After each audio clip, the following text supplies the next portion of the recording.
And before you knew it, white America was doing the hokey pokey to murder music and unknowingly singing along to the anthems of an actual gang war playing out in real time. For a year, the conflicts of O Block were a mystery to the general public. That was until one man came around and exposed the inner workings of Chicago's gang war to the world. Oh God. So 2010, 2011, I'm in college and I'm doing commentary about hip hop. I had like, some hot takes about like Kanye and Drake and stuff like that at the moment. So I was kind of gaining an audience. And I remember when the drill scene popped off, and I remember doing a video on Keith, and I was like, I love the music. So I'm reading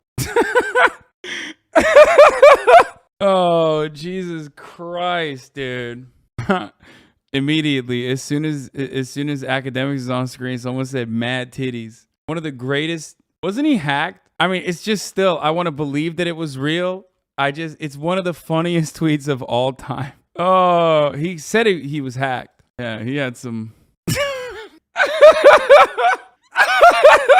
Oh, Jesus Christ. Oh, God. Oh, man. I always looked at this tweet like 500 times on stream and you always laugh. It's just such a funny fucking thing, dude. This is a certified classic. Oh, dude.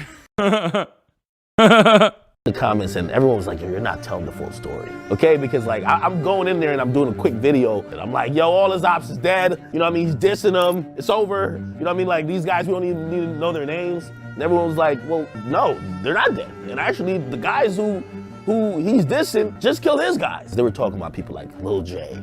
Screaming, oh fuck. They were talking about like the FBG gang. Nigga, T-Roy and OD them dead bitches. I'm like, yo, nobody knows these people, like respectively, because they don't have a hit song. Chief Keef is going crazy with hit songs. So I made this page called The War in Chiraq, and I started covering basically just constant feuds that were happening. It's your boy DJ Akademiks, and now information has come to my attention. Now y'all know I call Lil Reese the Chiraq Grim Reaper. Well, that's what DJ Akademiks sounded like? Bro, he made a T channel. He literally made a T channel and had the T channel voice too. What happened? Did he go through puberty in 2015? Like what the f?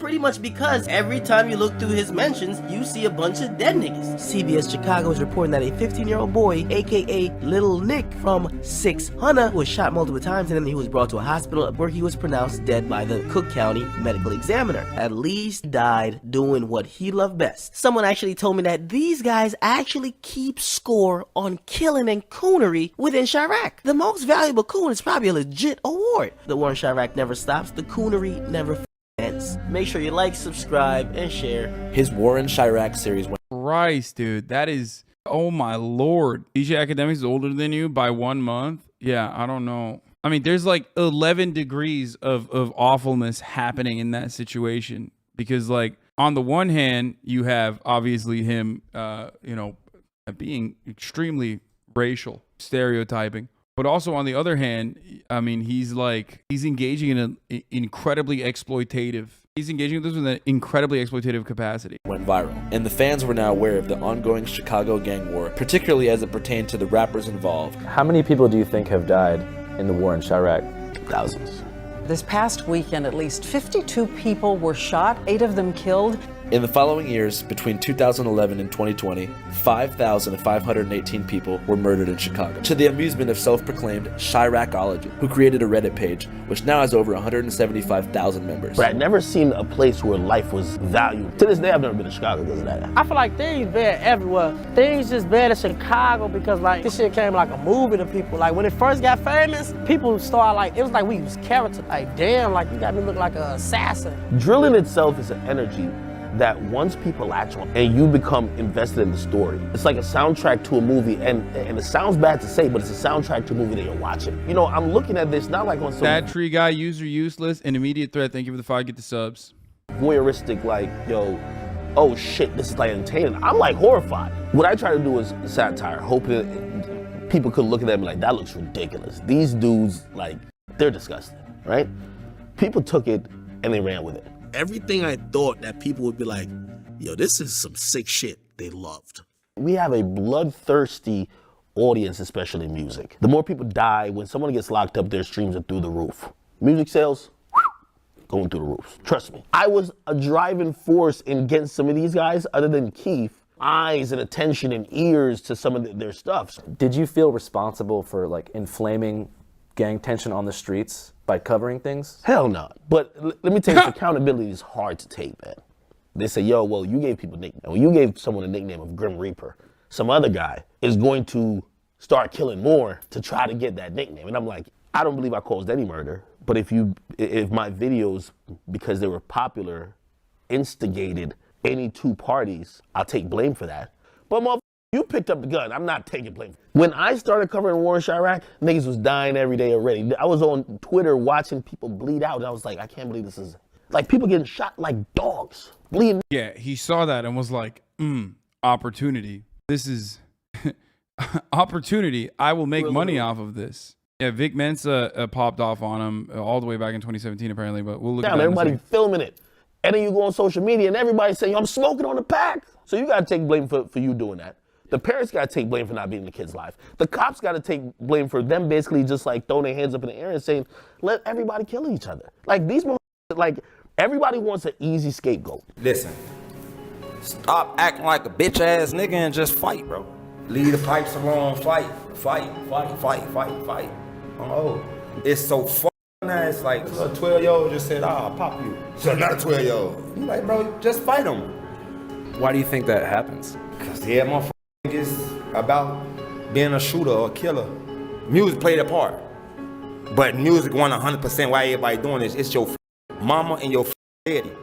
You get what I'm saying? It's your mama and Do you think Akademiks played in part in the rise of gun violence in Chicago? No. I think he instigated. I'm sure there's like one or two that he played a role in, but ultimately I think that the real reason for the violence in Chicago is obviously poverty. I mean, he doused it with gas, certainly, but the fire was already out of control. Okay, like as much as I like to say like DJ Akademiks is a Fed, he's the CIA. He's, ridiculous, and he is all of those things. Well, maybe not CIA or a Fed or whatever, but like he's just a grifter. Like he made money off of it and he instigated it, and he also did it in a very obviously like outsider's perspective as well.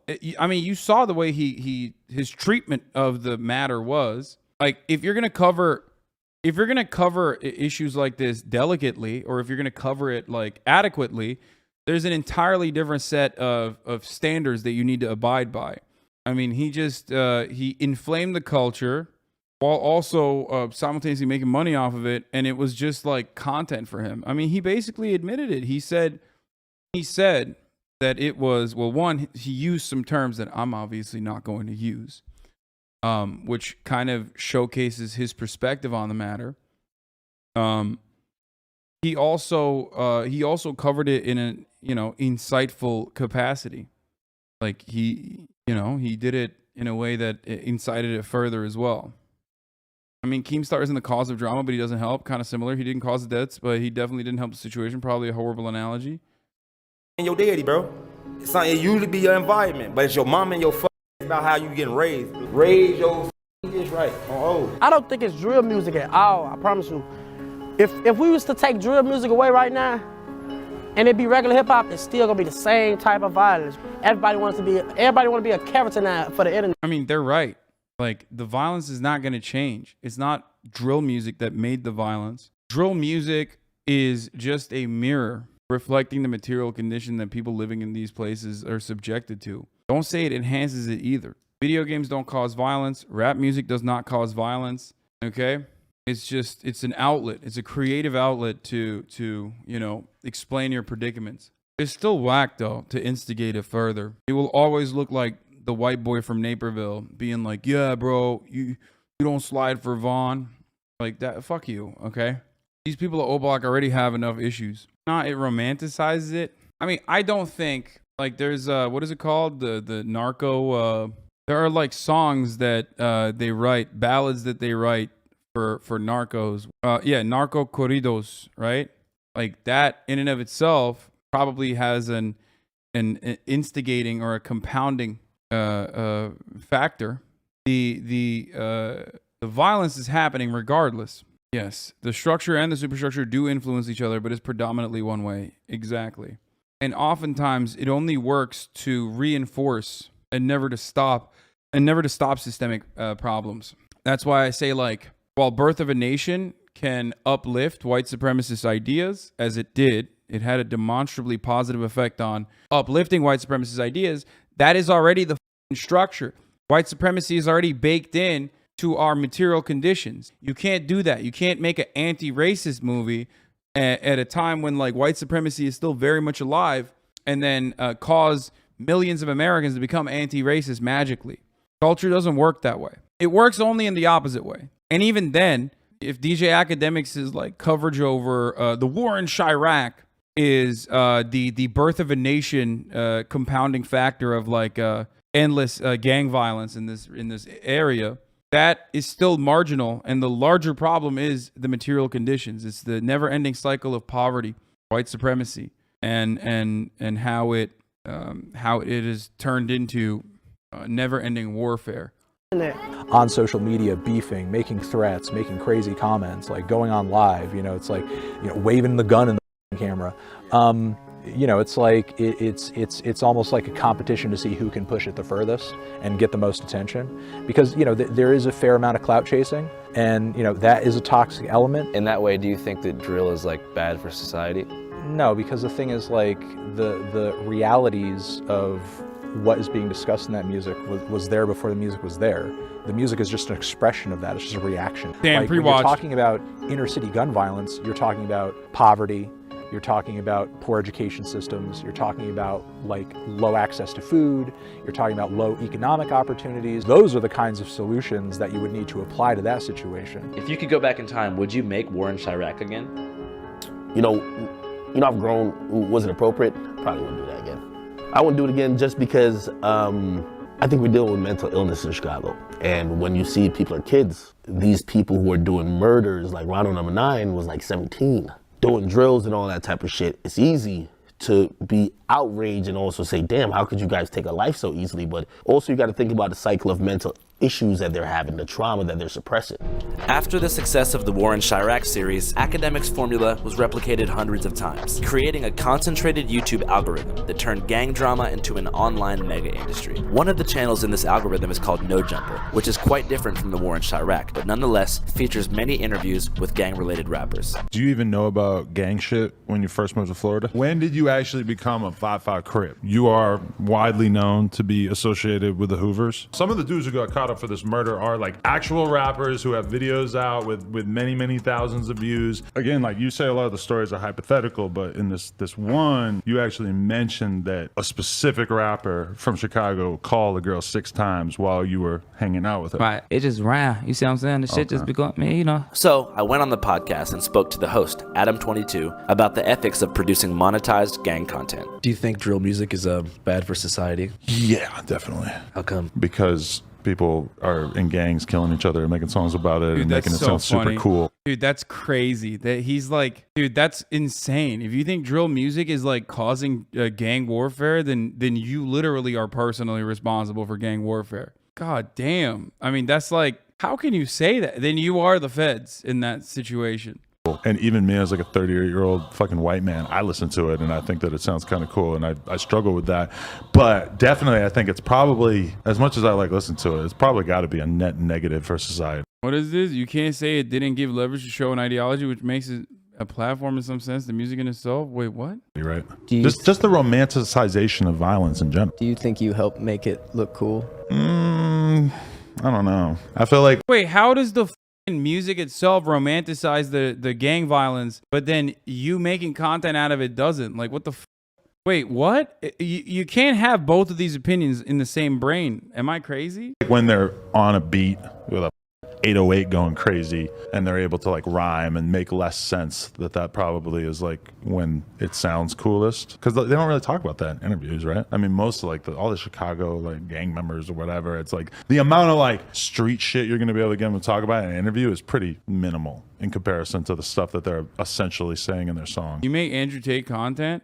Yeah, dude, that's the exact same. Like, me shitting on Andrew Tate's content is the exact same as me having Andrew Tate on and being like, yo, kind of cool that you have like, misogynistic takes, right? I mean, can you tell us more about how women are property? Instigating Andrew Tate to like do more I don't know, dude. It just must be crazy because like you talk to so many people who like have died recently. Like you're like the last person to interview FBG Cash. Right there. His name's on the wall. Yeah. Do you feel any responsibility for like inflaming like gang beef by having so many gang members use this platform to promote themselves? No, because I mean, I feel like this is a hip hop platform that long ago has kind of been clear to me that that's more or less the gist of what we're doing, you know? Like there was a long time where I didn't do any street shit, you know, in the beginning it was mostly like SoundCloud type stuff and more like avant-garde, you know, internet shit. We've gone more in that direction and like a lot of like, it's also the direction rap's gone in. It's tough to get away from the fact that the fans just want what they want. You know, as a content creator, you kind of have to follow the incentives to a certain extent. It's just been taken to the point where the fans like want this shit to be real. They don't want to hear you say, I'll shoot you if you come near me. They want to hear you say, so-and-so from the other side got killed because he with me. Like the fans are really drawn to that kind of. That's so much worse, dude. It's like, it literally is like commodifying black bodies and the death and destruction of black communities for an otherwise large white group of content consumers. I mean, look, I like drill music. I think that it's good. I don't give a f if the murders in it are real or not. You know what I mean? I don't care. I don't.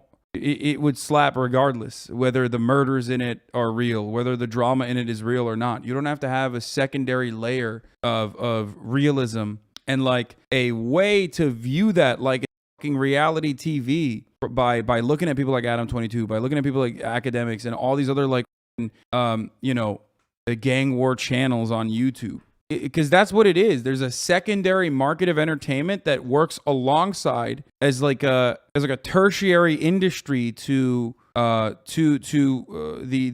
music industry. Like that's what this is. This is this is like a view buddy. You know what I mean? You watch, you listen to the songs, and then you consume this content to get the deeper lore behind it, and then you want to listen to more of the song. You not understand this? This is like it's like doing a watch party basically.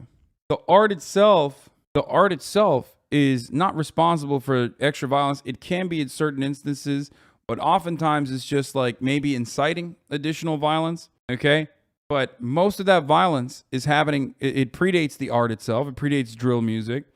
Most of that violence is coming as a consequence of material conditions. You know what I mean? It's like a podcast about your favorite TV show, yes, except the podcast is about real life shit, and the TV show is in real life. Drill music works for black rappers. No Jumper DJ Akademiks works against black rappers. Yeah, in that, it kind of is like that. Yeah, it's like someone said it's snuff film, but music. Kind of immersion, I guess. Whenever you grew up here, did you guys spend a lot of time in other parts of Chicago? Like, did you ever go like downtown or to other areas, or were you mostly here? Bro, it's literally, you said it's like true crime, but it would be like if true crime was like instigating, or at least like offering a platform to people that are at the precipice somehow of like doing a serial killing. Okay? Like it's like goading it, and also on top of that, like if there was a dude, it's so crazy. It literally is like we don't even have the same way of viewing this because it's black people that are doing this to each other. So when I say true crime, you're like, wait a minute, that doesn't sound right, because a lot of those serial killers are white, their victims are white. Do you understand? So there is humanity there. But because most people are so used to consuming black bodies like a commodity, that the experience that black people go through is purely for your entertainment, and you don't even see it as anything but that. It is gladiator shit. It is exactly the same as gladiator shit. And then it's seen as the only ladder outside of the awful cycle of poverty as well. And of course, and Ned Flanders looking is right. Andrew kind of dropped the ball on missing the impact of the record labels that thrive off the death of these rappers. They are the ones who make the most. They're the ones who do it. What is this great commentary from? Have you been to like a Cubs game or anything? No. You guys want to go to the White Sox game with us? Yeah, we go. Let's go White Sox! Let's fucking White Sox! Go Sox! Yeah! White Sox! That was a wonderful and awesome new video by friend of the show, Andrew Callahan and the Channel 5 boys.